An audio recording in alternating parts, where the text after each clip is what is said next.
Hey, thanks for coming to 1500ESPN.com. I'm Derek Wetmore. He is Judd Zalgad with the cheaters, the readers. What happens when you get old, Derek?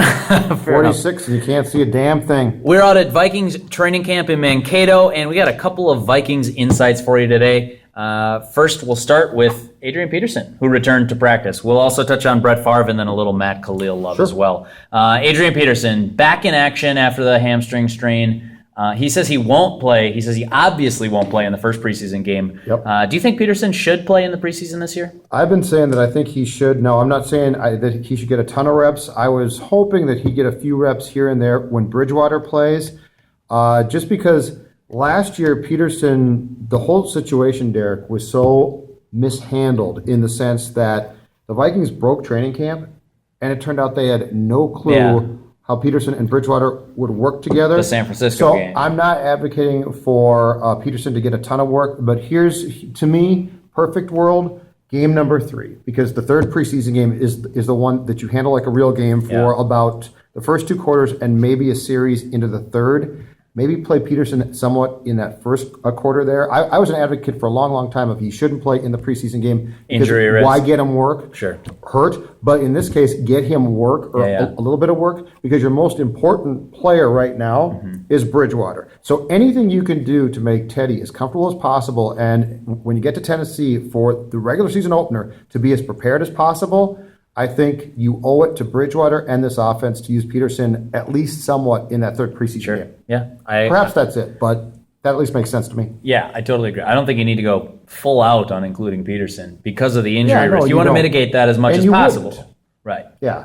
But yeah, I think, and now it's funny too, because for years and years, Peterson, the media, the coaching staff, and the fan base knew that Peterson wouldn't play in the preseason. And so at that time, Peterson's mantra was, I want to play. Right, yeah. Now it's interesting that he's in a situation where he could play, and I sense the enthusiasm has dwindled a bit. Yeah. But yeah, so let's say first quarter, third game of the preseason, McKinnon, Peterson, play those guys together and at least have a working idea of how things will work. It would be a cardinal sin to get to September 11th against the Titans and say, oh, we didn't see this coming, because you did that a year ago, and you know what? You were awful in San Francisco, and you embarrassed yourselves in that opener. Yep. Brett Favre is going to be inducted into the National Football Hall of Fame. 28-minute speech.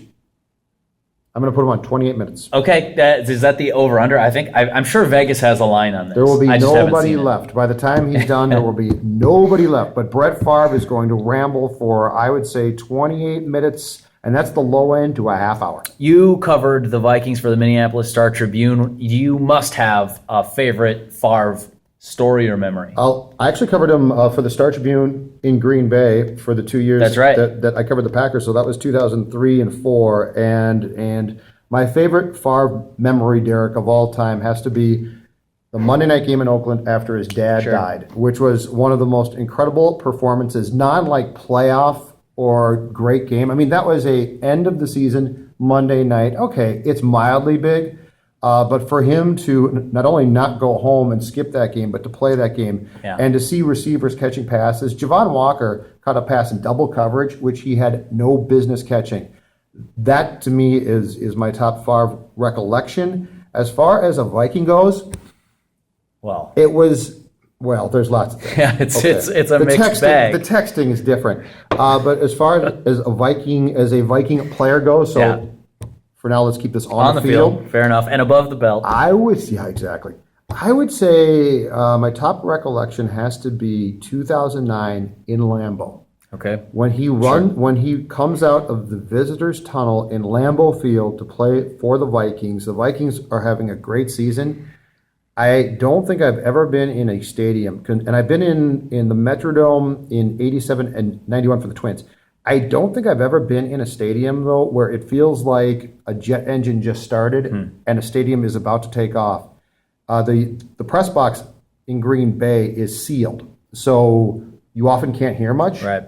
And I just remember there was this low rumble that started as Favre started to come out of the tunnel, and it grew, and it grew, and it grew, and it sounded like a 747 landed on the field. That was, you just sat there and said, wow. And you know what?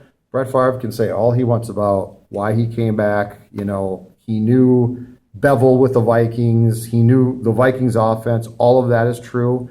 Brett Favre, though, from the moment that he felt, right or wrong, and I think he's wrong, from the moment, Derek, that Brett Favre felt he was forced to retire by the Packers after 2007, his goal was to come back, play for the Vikings or the Bears, and show Ted Thompson and Mike McCarthy that they made a major, major mistake. And that's why I didn't buy it at the time, but I did after the fact. After 2009, he was perfectly content and wanted to walk away.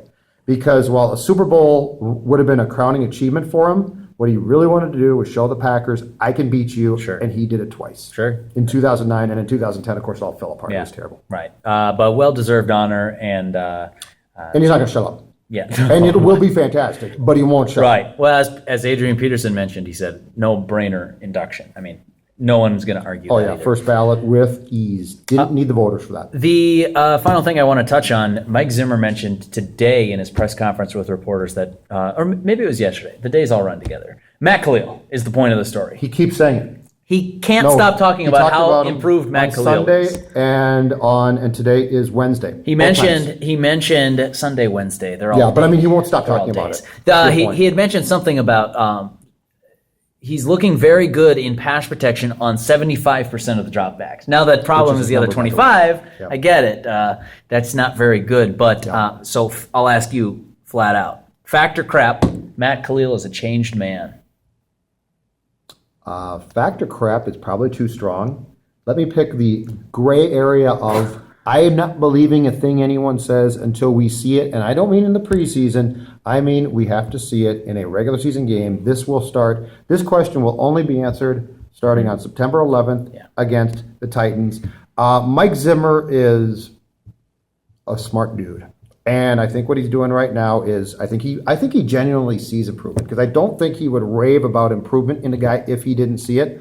All of that being said, I also think he knows that Matt Kalil is the type of guy who needs positive reinforcement. Tony Sparano, his position coach, is a guy to me who likes to get on guys. Yeah, he's not going to get and he's not going to give you a lot. Lovey-dovey. Exactly. So Zimmer. So I think it's good cop, bad cop. And I think Sparano's the one who says, Matt, you suck, you're no good, and you're always going to be crap, and you're going to be at Pyology for the rest of your life.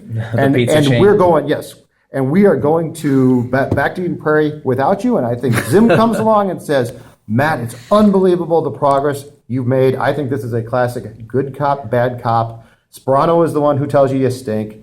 Zimmer knows I can't do that too. So he says, Matt, you're coming a long way. And until we see a thing. I mean, this is a guy who was the 4th overall pick in his draft. Had a borderline 2 flat-out Pro Bowl season as a rookie and has never been the same since.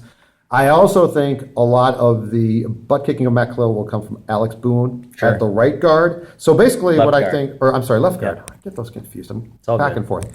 But my point is this. I think Tony Sparano and Alex Boone are saying to Matt, you're never going to amount to a thing, and we're going to. And Zim says, you know what, I've got to do something to reinforce this kid, and therefore that's what's happening. It's funny. There are not many relationships in which Mike Zimmer is the good cop. I have to imagine he's generally playing the other side of that coin. It's the Bridgewater thing, though, right now, where publicly Zimmer's talking about fantasy football stats, and I'm sick of fantasy football stats, and Teddy can't be held accountable for that.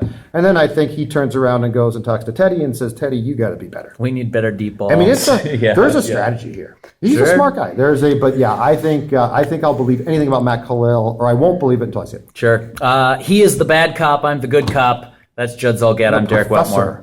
Thank you for coming to 1500ESPN.com. Check out our work on Twitter. And I guess we'll see you next time. From Mankato, signing out. Go Miguel Sano. Do better.